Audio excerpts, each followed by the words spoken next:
Wimbledon വനിതാ singles കിരീടം ചൂടി പോളണ്ടുകാരി ഇഗ സ്വാടെക്. അമേരിക്കൻ താരം അമാൻഡ അനിസിമോവയെ നേരിട്ടുള്ള സെറ്റുകൾക്ക് തോൽപ്പിച്ചാണ് കിരീട നേട്ടം.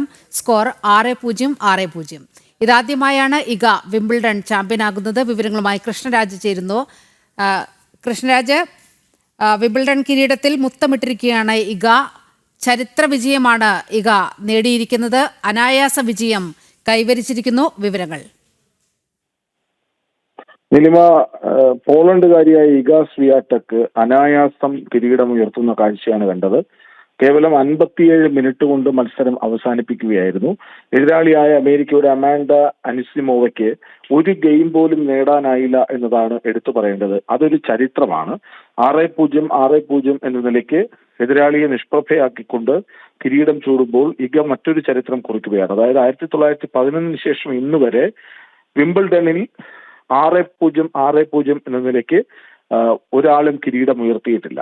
1988 ഫ്രഞ്ച് ഓപ്പൺ ഫൈനലിന് ശേഷം ഇതാദ്യമായാണ് ഈ ഒരു ചരിത്രം ആവർത്തിക്കപ്പെടുന്നത് എന്നതും എടുത്തു പറയണം. ലോക 1 നമ്പർ താരം അരീന സബലങ്കയെ പരാജയപ്പെടുത്തിയായിരുന്നു അമാൻഡ അനിസിമോവ ഫൈനലിലെത്തിയത്. അപ്പോൾ ഒന്നാം നമ്പർ താരത്തെ അട്ടിമറിച്ചെത്തുന്ന ഒരു താരത്തിന് ഫൈനലിൽ അതേ വീറും വാശിയും ഉണ്ടാകുമെന്ന് എല്ലാവരും പ്രതീക്ഷിച്ചതാണ്. പക്ഷേ അതൊന്നും ഇഗയുടെ മികവിന് മുന്നിൽ പിടിച്ചു നിൽക്കാൻ ആയില്ല. ഇത് ഇഗയുടെ 6ാം ഗ്രാൻഡ് സ്ലാം കിരീടമാണ്. 6 ഫൈനലുകൾ കളിച്ചു, 6ലും കിരീടം നേടി എന്ന പ്രത്യേകതയുമുണ്ട്. ഏതായാലും ഇനിയങ്ങോട്ട് വനിതാ ടെന്നീസിൽ ഇഗയുടെ യുഗമാണ് എന്ന ചർച്ചകൾ സജീവമാവുകയാണ്. അത്രമേൽ ആധിപത്യം പുലർത്തിയ ഒരു കിരീട നേട്ടമാണ് ഇഗ സ്വന്തമാക്കിയത്. നീലിമ, വിംബിൾഡൺ കിരീടത്തിൽ ചരിത്ര നേട്ടം കൊയ്തിരിക്കുകയാണ് പോളണ്ടുകാരി ഇഗ. വിവരങ്ങളാണ് കൃഷ്ണരാജ് പങ്കുവച്ചത്.